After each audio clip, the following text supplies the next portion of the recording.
My wife, she's just a cheap stripper. Okay, prove it. Let's get naked, shake money maker, baby, I'ma show you how to. Have some respect, that's your mother. Salut à tous, c'est Asiniril et aujourd'hui on se retrouve pour une vidéo ciné-actu sur Les Miller, une famille en herbe. Et je ne suis pas tout seul, je suis avec Antoine. Salut. Donc ça a été réalisé par Rawson Marshall Turber. Les acteurs principaux sont Jennifer Aniston, Jason Sudeikis, Emma Roberts et Will Poulter. Et on voit aussi Thomas Sisley dans le film.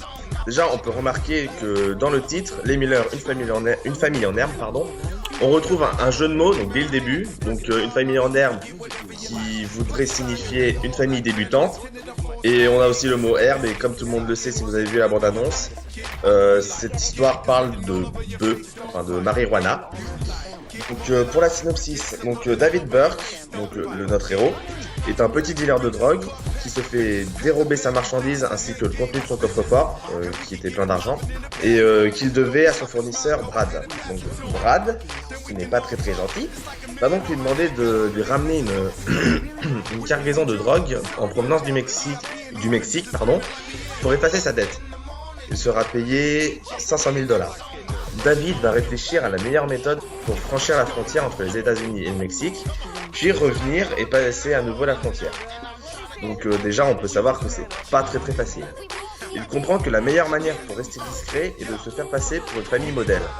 Donc il va engager Rose, qui est jouée par Jennifer Aniston, sa voisine qui est stripteaseuse, pour se faire passer pour sa femme. Il va aussi recruter Kenny, un garçon de 18 ans qui vit en dessous de chez lui et qui est sans nouvelles de ses parents depuis plus d'une semaine. Enfin, David va recruter Cassie, une fille qui a fugué de chez elle. Ils vont partir tous les quatre à bord d'un camping-car qui est fourni par Brad pour passer la frontière. Mais en arrivant chez le producteur de marijuana, David se rend compte que la quantité de la drogue est nettement plus importante que ce qu'il pensait en fait. Et du coup, ça va commencer à dégénérer, il va y avoir quelques problèmes. Et justement, on va voir cette péripétie tout au long du film. Sinon Antoine, qu'est-ce que tu as pensé du film ? Je trouve que c'est un bon film, c'est une comédie américaine avec des bons acteurs dedans. Il y a quelques jeux de mots qui sont sympas, même s'ils sont vraiment très peu nombreux. C'est vrai que c'est dommage parce que c'est vrai qu'il y aurait pu en avoir plus, mais bon, c'était peut-être pas recherché par le réalisateur. Et aussi, je trouve qu'il y avait quelques trucs qui étaient, on va dire, stéréotypés. Par exemple, le feu d'artifice, enfin les gens qui s'embrassent au feu d'artifice, des trucs comme ça. À mon avis, c'est fait exprès, c'est tellement bien appuyé en fait. C'est assumé par le réalisateur à mon avis. Oui, à mon avis, ils l'ont vraiment fait exprès pour que ça reste dans le comique et dans le... Même si ça fait un cliché. Sinon moi, j'ai bien aimé, ça m'a fait beaucoup rire. Bon, personnellement, on était tout seul dans le cinéma, donc vous pouvez rire à grande voix si on peut dire. On peut s'y donner à cœur joie. Et ouais, donc c'était très marrant. Il y avait plein de péripéties qui rendaient la chose la plupart du temps encore plus marrante. Je donnerais comme exemple, je sais pas, la tarentule, parce que bon, c'est pas spoiler que de vous dire ce qu'il y a dans la bande-annonce. La tarentule, c'était excellent. C'était vraiment très drôle. C'est ce qu'on attend d'une comédie. Et les acteurs jouaient très bien. Il y a des histoires d'amour, bon, un peu comme les trucs, les comédies américaines. Mais il y a un petit peu d'action. Thomas Sisley, il est excellent dans son rôle de Mexicain. Trafiquant de drogue. Et j'ai pas mal aimé ce film et je vous conseille d'aller le voir. Et Alexandre, qui n'est pas là, mais qui nous a quand même envoyé son point de vue. Donc il trouve que c'est un bon divertissement, mais sans plus. Donc il est comme nous, il a passé vraiment un bon moment dans le cinéma, bien qu'on soit tout seul. Donc il trouve aussi que les acteurs sont bons, sauf Kenny, donc le puceau, enfin le fils, qui a tendance à surjouer un peu son rôle.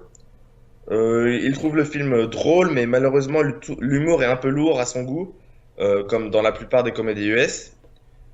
La fin est très classique, peut-être trop, donc c'est ce qu'on disait Vincent tous les deux, mais c'est sûrement une idée du réalisateur justement. En bref, donc en conclusion, il trouve que c'est une bonne comédie américaine, vraiment à la sauce américaine, mais sans être innovante ni exceptionnelle. Ouais, bah, donc, ouais, pour conclure, on vous conseille d'aller voir ce film si vous voulez bien vous poiler, en gros. Donc, ouais, allez voir ce film, il est très marrant, il dure pas très longtemps, il dure, je pense, environ 1h50. Ouais, à peu près, ouais, parce ils ont eu du retard, le cinéma. Et donc, voilà, allez voir ce film, c'est une bonne comédie. Oui, c'est vrai qu'on vous le conseille vraiment, et surtout qu'il change vraiment des films qu'on a vus cet été. Si vous avez vu notre film Les Bilans de l'été, on avait surtout des films d'action, de combat, alors que là, vraiment, même s'il y a toujours des scènes d'action et de flingue, Ouais, ça mais change vraiment. il y a des influences apparentes déjà aux courses-poursuites de voitures, aux gunfights dans les films.